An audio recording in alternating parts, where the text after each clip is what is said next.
మొత్తానికి IPL reschedule అయితే వచ్చేసింది.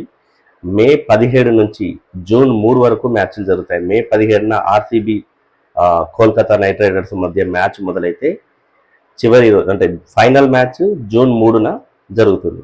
అయితే final match, playoff match వాటి వేదికలను అయితే ఖరారు చేయలేదు ఇంకా. మే 29, మే 30, జూన్ 1న playoff 1, eliminator qualifier 1, eliminator qualifier 2 మ్యాచ్లు జరుగుతాయి. జూన్ 3న ఫైనల్ మ్యాచ్ జరుగుతుంది. సో ఈ 4 వేదికల్ని మాత్రం ఇప్పటి వరకు ఖరారు చేయలేదు.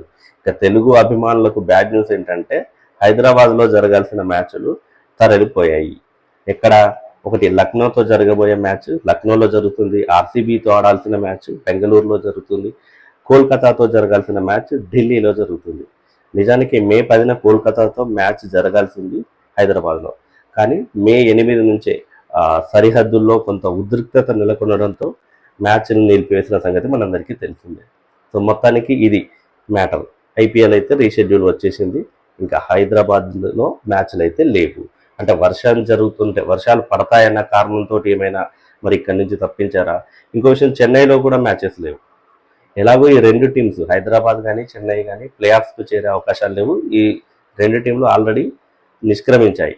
కాబట్టి మరి ఈ వేదికల్లో మ్యాచ్లు వద్దనుకున్నారో లేదంటే వర్షాభావ పరిస్థితులు ఎదురవుతాయని వద్దనుకున్నారో తెలియదు. కానీ మరి మిగతా ప్లే ఆఫ్ మ్యాచ్లను కూడా ప్రకటించిన తర్వాత తెలుస్తుంది మరి వీళ్ళు తీసుకున్న నిర్ణయం వెనుక కారణం ఏంటి అని.